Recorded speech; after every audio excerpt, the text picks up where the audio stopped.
Assalamualaikum warahmatullahi wabarakatuh. Halo sahabat Anta Medika, selamat datang kembali di podcast Anta Medika. Semoga senantiasa dikaruniai kesehatan dan kebahagiaan. Senang sekali pada hari ini, perkenalkan saya Dr. Abdullah Muhammad Azam, berkesempatan menemani sahabat Anta Medika pada podcast hari ini. Seperti biasa, pada setiap podcastnya kami akan berbagi informasi mengenai topik kesehatan kepada sahabat Anta Medika. Pada kesempatan kali ini, tema diskusi kita mengenai nyeri pinggang dan saraf kejepit. Oleh karena itu, saya ditemani oleh Dr. Andino, spesialis ortopedi, konsultan spine, yang merupakan salah satu dokter spesialis di Rumah Sakit Anta Medika. Boleh dok, diperkenalkan dulu namanya. Ya. Halo Dr. Azam, halo sahabat Anta Medika. Perkenalkan, nama saya Dr. Andino Zaftra, spesialis ortopedi. Kebetulan saya mendalami bidang ortopedi tulang belakang atau sering disebut juga dengan konsultan tulang belakang, ya. Ortopedi. Jadi bahasa Latinnya konsultan spine. Gitu. Saya berpraktek di Anta Medika sudah dari tahun 2014. Alhamdulillah sampai hari ini. Sudah cukup lama ya dok ya? Alhamdulillah sudah cukup lama.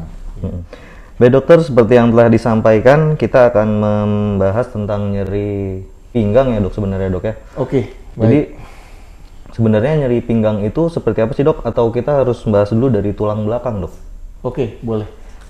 Jadi sahabat Anta Medika, untuk beberapa dari kita, mungkin 80% sering mengalami sakit pinggang.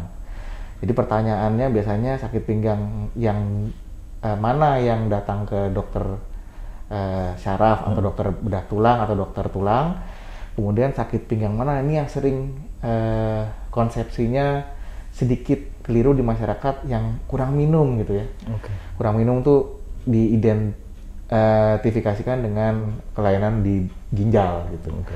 Jadi batasannya tuh area ya, jadi area pusar ya, kalau kita tarik garis keliling, apabila sakitnya di atas pusar, di pinggang belakang, dan sakitnya terasa seperti menusuk, dan mungkin kualitas nyerinya dari skala 1 sampai 10 mendekati 10 ya, itu biasanya masalah di ginjal. Nah kalau untuk tulang belakang di bidang spine atau ortopedi, bisa kita sebut sering dengan encok ya, gitu. Adalah nyeri di daerah di bawah ya, titik di bawah pusar tapi di belakang. Gitu. Nah itu nyeri pinggang, seperti ya mirip seperti encok lah, sakit pinggang atau kecengklak ya bahasa sehari-harinya gitu. Kemudian nyeri pinggang itu sendiri bisa ditemani ya atau tanpa nyeri ke kaki. Nah kalau udah ada nyeri ke kaki atau kesemutan atau kesetrum istilahnya ya, sampai ke kaki, kita namakan dengan saraf terjepit. Jadi bisa berdiri sendiri antara nyeri pinggang, saraf terjepit, atau bisa dua-duanya dalam satu badan gitu, dalam satu pasien. Begitu dokter. Nah, kemudian ada pertanyaan lagi nih dok. Sebenarnya faktor-faktor apa saja sih dok yang bisa dapat menyebabkan nyeri pinggang atau saraf kejepit itu dok? Ya, jadi dari dalam dunia medis ya, kita mengenal dengan istilah 5 hal yang bisa menjadi suatu etiologi dari suatu penyakit. Itu hampir semua penyakit sama, tidak terkecuali nyeri pinggang. Yang satu adalah pemakaian ya, atau wear and tear atau degeneratif. Itu paling sering ditemukan di poliklinik dan paling sering ditemukan di masyarakat. Yang kemudian yang kedua adalah infeksi. Infeksi itu bisa paling banyak ditemukan di masyarakat Indonesia ini adalah infeksi tuberkulosa atau spondylitis TB ya. Kemudian yang ketiga adalah dari tumor. Nah tumor ini biasanya pada tulang belakang itu merupakan tumor sebaran dari tempat lain atau disebut juga dengan tumor metastase ya, karena tulang belakang ini istilahnya jalan tol untuk ke semua badan lewat situ. Jadi aliran darahnya cukup deras dan penyebaran metastasis tumor bisa ke daerah itu lebih beresiko. Kemudian ada juga penyakit trauma jatuh, biasanya dari ketinggian ya lebih dari 2 meter. Tapi ya tergantung juga, kalau 1 meter namun keras ya bisa menyebabkan nyeri pinggang ya atau patah tulang belakang. Dan yang terakhir adalah penyakit metabolisme. Ya, yang paling sering ditemukan adalah rematik atau imunologi.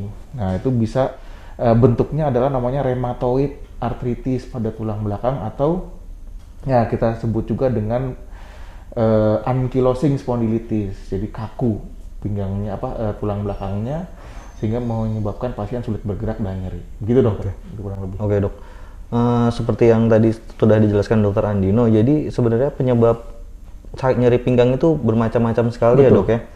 Jadi kita itu harus membedakan sebenarnya yang harus langsung ke dokter atau bisa maksudnya istirahat di rumah bisa sembuh, itu kita bagaimana kita membedakan? Jadi prinsipnya waktu ya dok ya. Jadi ketika waktunya kurang dari sakitnya itu kita kasih waktu gitu ya, karena semua penyembuhan pada luka atau radang itu rata-rata memakan waktu 3, 5, 7 hari ya.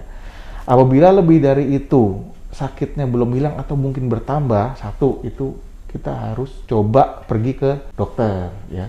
Yang kedua adalah nyeri. Jadi red flag ya. Red flag itu adalah tanda-tanda bahaya yang harus kita waspadai, yaitu nyeri pada malam hari ya, satu. Jadi ketika malam hari kebangun karena sakitnya, itu biasanya tumor sama infeksi. Dan yang ketiga adalah nyeri tulang belakang pada anak-anak ya, itu nggak bisa nunggu seminggu. Kalau anak-anak nyeri tulang belakang kemudian sampai lemes kakinya, itu segera bawa ke dokter spesialis tulang belakang atau ke dokter umum. Nanti akan dilakukan triase di sana untuk pembagian ke arah subspesialis mana atau spesialis mana akan dibawa. Begitu. Gitu ya dok ya. Jadi ketika sudah ada berapa waktu tertentu, itu berarti harus ke rumah sakit ya dok ya? Ya, biasanya lebih dari seminggu atau 2 minggu baiknya dibawa ke dokter untuk diperiksakan ada apa sebenarnya gitu. Untuk kasus di Indonesia sendiri, biasanya penyebab nyeri pinggangnya itu apa ya dok ya? Di Indonesia itu tadi yang saya sudah bilang atau katakan di menit lalu ya, bahwa sakitnya itu nomor 1 paling banyak adalah permasalahan wear and tear atau pemakaian. Nah, salah pemakaian ini yang mungkin buat sahabat Antamedica paling sering adalah penyebab yang kita tidak sadari bersama, yaitu duduk yang terlalu lama. Nah, jadi karena ketika kita duduk, tulang belakang itu tidak mempunyai saraf capek, dia tidak punya saraf pegal. Beda dengan kalau kita berdiri, betis itu punya saraf pegal. Jadi kita pengennya duduk. Kalau duduk kita betah karena pinggang tidak punya saraf pegal. Nah, tapi ketika sudah ada sesuatu terjadi seperti bantalan pecah, baru menangis karena kesakitan sekali.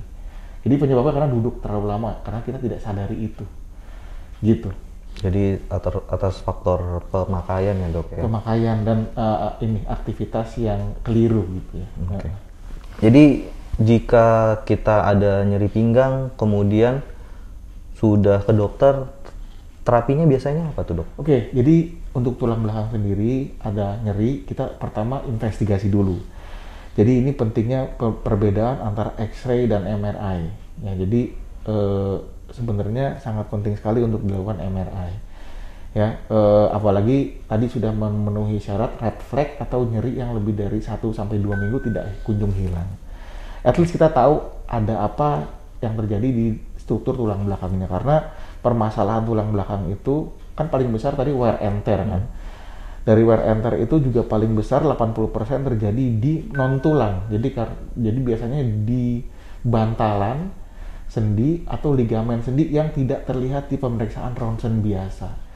Oleh karena itu kita lakukan MRI. Setelah lakukan MRI, biasanya 80% juga sembuh tanpa operasi. Biasanya dengan fisioterapi, dengan perbaikan posisi duduk, dengan aktivitas sehari-hari yang tidak mengangkat beban berat dan sebagainya, atau secara konservatif di bidang kedokteran, kita harapkan bisa sembuh gitu.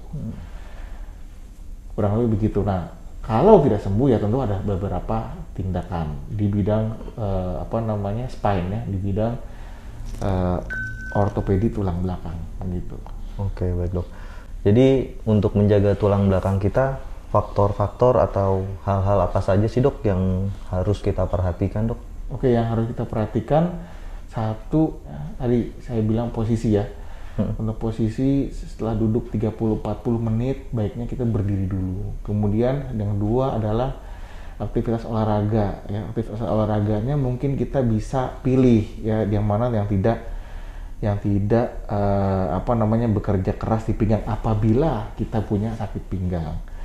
Dan untuk olahraga juga jangan lupa kalau kita punya personal trainer, biasanya mereka mempunyai pengetahuan olahraga apa yang cocok dan tidak cocok untuk penderita sakit pinggang. Dan tadi yang saya harapkan bahwa apabila ada nyeri pinggang ya yang lebih dari 7 sampai 14 hari, biasanya bukan encok biasa. Jadi kalau encok tuh dia sakitnya hanya di otot, biasanya sembuh sendiri. Tetapi selain itu bisa terjadi di tulang, kemudian ligamen dan bantalan, yang itulah yang membuat sakitnya itu agak lama sembuhnya. Gitu. Jadi kita tadi untuk penanganan tuh kan ada tindakan operasi. Mungkin ini harus dijabarkan ya, karena mungkin masyarakat ingin tahu apa sih yang dilakukan pada tindakan operasi gitu. Ya diapain sih pasien operasi tulang belakang itu, karena jujur hal tersebut merupakan hal yang boleh jujur kita tidak mengenakan ya atau menakutkan gitu. Tapi kan apabila sahabat Antamedica memang sudah terdiagnosa dan memang sudah mencoba pengobatan dari segala cara, namun tidak berhasil. Jadi di sini mungkin saya ingin berbagi bahwa satu, tindakan bedah ortopedi bagian tulang belakang itu adalah dibagi dua pada dasarnya. Jadi yang pertama untuk masalah sakit pinggang, ya itu kita permasalahannya itu biasanya ada di stabilitas, ya, atau jadi tulangnya itu goyang ya. Kalau misalnya kita mau duduk atau dari duduk berdiri, kita tulangnya itu tidak fix gitu atau terjadi suatu instability. Apabila terjadi hal tersebut, kita harus melakukan fiksasi ya dengan bantuan alat atau dalam tanda petik pen gitu ya. Tapi itu biasanya kasus yang angkanya cukup sedikit ya, atau yang sudah keparahannya mungkin sudah jauh di atas gitu. Nah, yang paling banyak sebenarnya permasalahannya itu saraf kejepit sebenarnya ya, karena rasanya itu nggak bisa ketahan sakitnya. Apa itu? Yaitu saraf kejepit, terjepitnya saraf sehingga mengakibatkan nyeri yang menjalar ke kaki biasanya. Ya, kakinya bagian mana tuh? Bagian betis sama telapak kaki, punggung kaki, paha, bagian belakang, bagian samping. Ya, jadi sakit pinggang yang tertarik sampai ke ujung kaki. Apa yang dilakukan? Biasanya namanya dekompresi. Ya, mungkin ini buat berguna untuk sahabat Antamedica yang mungkin sudah mencoba pergi ke dokter, kemudian dari dokter tersebut menawarkan tindakan bedah gitu ya untuk menyelesaikan permasalahan pada sahabat Antamedica, yaitu dilakukan dekompresi. Ini paling banyak. Apa sih dekompresi itu? Nah, dekompresi itu adalah mendekompres, atau kalau kompres kan menekan ya, kalau dekompres kita melepaskan tekanan atau jepitan pada saraf. Itu aja, tanpa pemasangan pen biasanya. Dan untuk sekarang ini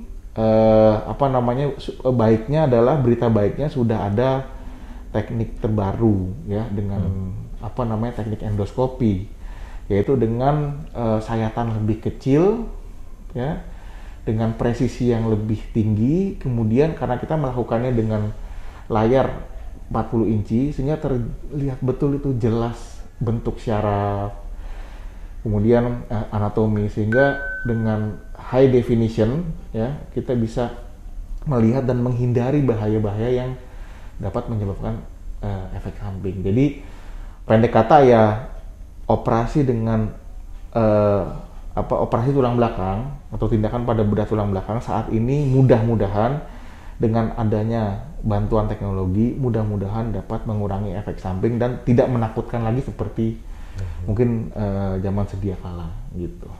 Di Antamedica sudah ada, Dok?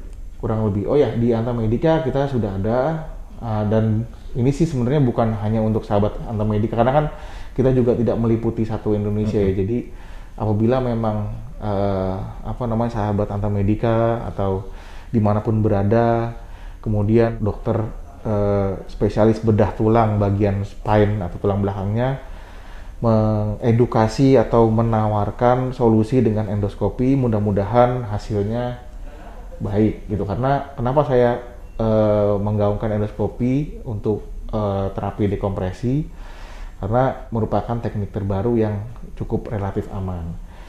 Tapi sekali lagi, untuk apakah bisa dilakukan dekompresi dengan endoskopi? Tidak semua kasus, jadi selektif juga. Nah, apabila ingin memeriksakan apakah operasi atau tindakan yang dilakukan itu suatu dekompresi dengan melakukan endoskopi bisa atau tidaknya, ya sebaiknya tetap kembali ke dokter masing-masing di tempat sahabat Antamedica berada gitu. Oke. Terima kasih dokter atas informasi dan sharing ilmunya, Dok. Dokter Azam, semoga bermanfaat. Baik dokter, senang sekali sudah mendapatkan ilmu yang banyak, begitu pula sahabat Antamedica dan mendapatkan ilmu yang banyak, dokter. Oke, sama-sama. Ada lagi dok pesan yang ingin disampaikan, Dok? Saya rasa cukup ya. Cukup ya. Itu tergantung, mungkin kalau ada pertanyaan. Oke, nanti kalau ada pertanyaan bisa datang ke Rumah Sakit Antamedica, nanti kemudian konsultasi ke dokter ortopedi kita, ada dokter Andino dan ada dokter lainnya juga. Demikian podcast Antamedica kali ini dengan tema nyeri pinggang dan saraf kejepit. Nantikan podcast Antamedica lainnya yang tentunya dengan tema yang tidak kalah menarik. Serta jangan lupa like, share, dan komen YouTube Antamedica, dan kemudian di follow IG kami @antamedica yang juga bisa memberikan update berita tentang topik kesehatan lainnya. Kemudian tetap patuhi protokol kesehatan 5M, stay safe, stay healthy, dan stay happy. Saya Dr. Azam dan Dr. Andino pamit undur diri. Podcast Antamedica, we serve with care.